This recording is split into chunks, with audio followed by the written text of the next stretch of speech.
तो last episode के and पे हमने देखा था कि माँ ज़ूफेन कुनपेंग से कहता है कि मैं इस गू सेंटोंग को अपने साथ लेकर जाऊंगा, अपने बेटे को अपने साथ ही लेकर जाने वाला हूँ। तो इस बात से कुनपेंग काफी ज्यादा हैरान होता है और कहता है कि इस बात का क्या मतलब है। तो माँ ज़ूफेन उसे कहता है कि इस बात का मतलब यह है कि ड्रैगन एंसेस्टर ने मुझे जो काम दिया उसको पूरा करने के लिए मुझे यंग सांजी की जरूरत पड़ेगी, इसी वजह से इसे मैं अपने साथ लेकर जाने वाला हूँ। और वैसे भी यहाँ पर इसका इस सब से लेना देना है क्योंकि ये भी एक सेक्रेट बीस्ट है। तो कुनपेंग उसे कहता है लेकिन तुम इसे यहाँ पर छोड़कर जा सकते हो और जो काम तुम्हें दिया गया वो तुम अकेले भी पूरा कर सकते हो, तुम्हें यंग सांजी की जरूरत नहीं है। यहाँ पर रहकर कम से कम वो मुझसे ट्रेनिंग तो ले सकता है और वो स्ट्रॉन्गर बन सकता है। एक बच्चे को अपने साथ ले जाकर क्या करोगे, और मुझसे सीखकर वो काफी ज्यादा स्ट्रॉन्गर बन जाएगा। और अभी यहाँ पर उसकी किलिंग की पावर कंप्लीट भी नहीं है और वो हमारे सेक्रेट बीस्ट के इस मिशन के लिए बहुत ज्यादा जरूरी है। कल को जब वो यहाँ पर कंप्लीट सेक्रेट बीस्ट बन जाएगा, किलिंग बन जाएगा, तब हमारे काम आएगा। तो माँ ज़ूफेन उसे कहता है कि तुम्हें लगता है कि मुझे इस बारे में नहीं पता कि तुम यहाँ पर उसको सिखा नहीं रहे बल्कि तुम उसकी पावर्स को इनहेंस कर रहे हो ताकि एक दिन तुम यहाँ पर उसकी पावर्स को एब्जॉर्ब कर सको।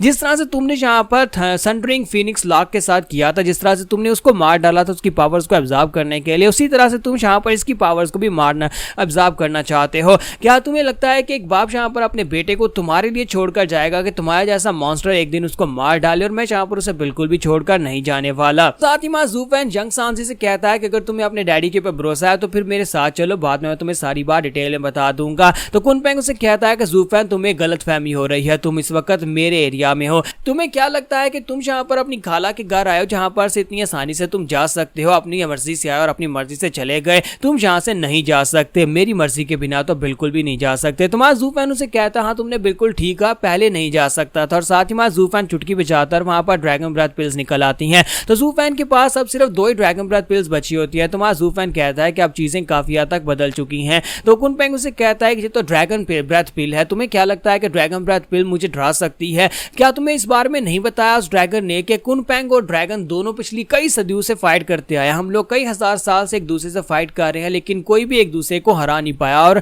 जब तक यहाँ पर ड्रैगन खुद आकर इस ड्रैगन ब्रेथ पिल को यूज नहीं करे वो मेरा कुछ नहीं बिगाड़ सकती, और वो यहाँ पर पहले मेरा कुछ नहीं बिगाड़ सका था तो ये ड्रैगन ब्रेथ पिल मेरा क्या ही बिगाड़ लेगी? क्या तुम्हें लगता है कि तुम मुझे यहाँ पर इससे डरा सकते हो? तो माँ ज़ूफेन कहता हाँ तुमने बिल्कुल ठीक कहा कि तुम यहाँ पर इससे नहीं मर सकते, और तुम लोग यहाँ पर तुम सेक्रेट बीस्ट के बीच में से कोई भी यहाँ पर किंग चुना नहीं जा सका क्योंकि तुम सभी की पावर्स एक जितनी ही थी। इसका मतलब यह है कि अगर मैं अपनी ड्रैगन ब्रेथ पिल को तुम्हारे पर यूज भी करता हूँ तब भी उसका कोई फायदा नहीं होने वाला। तो कुनपेंग उसे कहता है कि अब की ना समझदारों वाली बात, अब यहाँ पर यंग सांजी को छोड़ जाओ। जबकि माँ ज़ूफेन उसे कहता है लेकिन एक और बात है, तुम यहाँ पर इस आलबीस माउंटेन के ऊपर छुप कर बैठे हुए हो, ये बात भी मुझे ड्रैगन एंसेस्टर ने बताई है कि तुम इन सभी बीस्ट के बीच में अपनी औरा को छुपा कर बैठे हुए हो ताकि तुम यहाँ पर आजाद रह सको, जबकि बाकी के सभी लोग कैद में हैं। तुम यहाँ पर इन माउंटेन्स के अंदर इन सभी बीस्ट के बीच में अपनी औरा को हाइड करके इसलिए बैठे हुए ताकि हेवनली एम्परर तुम्हें देख ना सके। लेकिन अगर मैं ड्रैगन ब्रेथ पिल को यहाँ पर फोड़ देता हूँ तो इसका बैरियर टूट जाएगा, आसपास के जितने मॉन्स्टर्स हैं सभी मर जाएंगे और तुम्हारी आलबीस माउंटेन बर्बाद हो जाएगी। और उसके बाद सोचो हेवनली सोवरियन को तुम्हारे बारे में पता चल जाएगा तुम इस माउंटेन के ऊपर इस जगह के ऊपर छुप कर बैठे हुए और वो तुम्हें दोबारा से कैद कर देगा। क्या तुमने कभी इस बारे में सोचा है?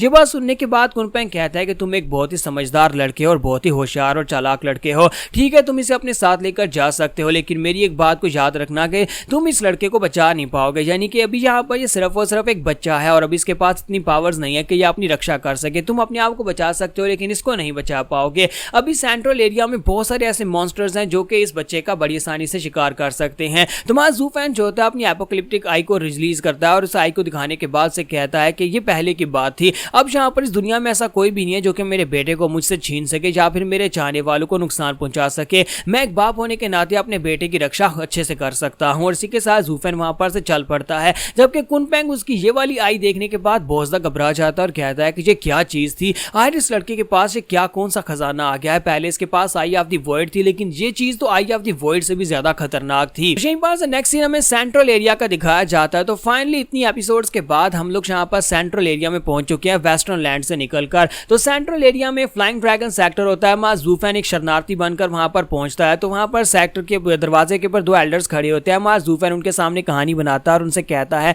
कि मैं वेस्टर्न लैंड से भाग कर आया हूँ, एक दुश्मन हमारा पीछा कर रहा था, मैं और अपने बच्चे की जान बचाकर भागकर यहाँ पर आया हूँ। तो क्या आप हमें यहाँ पर सेक्टर के अंदर जाने देंगे ताकि हम लोग बना ले सकें, हम लोग यहाँ पर बच सकें, वरना सेक्टर वेस्टर्न लैंड के वो लोग हमें नहीं छोड़ेंगे, वो हमें मार डालेंगे। तो एल्डर्स जो होते हैं वहां पर उनकी कल्टीवेशन को देखते हैं तो वो कहता है कि ये लड़का तो खुद रेडियंट स्टेज के 5th लेवल पर है और इसका बच्चा तो है ये भी एक छोटा सा बच्चा, उसके पास तो कल्टीवेशन परेशानी नहीं है। इसका मतलब यह है कि तुम लोग अंदर जाने के बाद भी फ्लाइंग ड्रैगन सेक्टर या फिर हमारे सेंट्रल एरिया में क्या ही उखाड़ लोगे। हमारे सेंट्रल एरियाज में इतने इतने मॉन्स्टर्स हैं कि वो तो तुम्हें कच्चा चबा जाएंगे। ठीक है, तुम लोग अंदर जा सकते हो। और इसी के साथ ही हमारा ज़ूफेन अपने बच्चे को लेकर अंदर चला जाता है। जब वो अंदर चला जाता है तो एल्डर्स आपस में हंस हंस कर बातें कर रहे होते हैं और कहते हैं देखो तो जरा यहाँ पर वेस्टर्न लैंड्स के कीड़े मकोड़े भी यहाँ पर पनाह लेने के लिए आते हैं। हमें इस बात से क्या फर्क पड़ता है, ये तो रेडियंट स्टेज का एक बहुत ही कमजोर सा कीड़ा है, यहाँ पर ये क्या ही कुछ कर लेगा, हमें यहाँ पर इससे कोई खतरा नहीं है। लेकिन इसी के साथ उन्हें वहां पर बहुत ही डेडली एनर्जी महसूस होती है। वो लोग घबरा जाते हैं और कहते हैं ये अचानक से क्या हुआ, और पीछे घूम कर देखते हैं लेकिन वहां पर कोई भी नहीं होता। तो वो क्या है, एक एल्डर जो होता है वो दूसरे से कहता है कि क्या तुम्हें यहाँ पर डेडली एनर्जी महसूस हुई,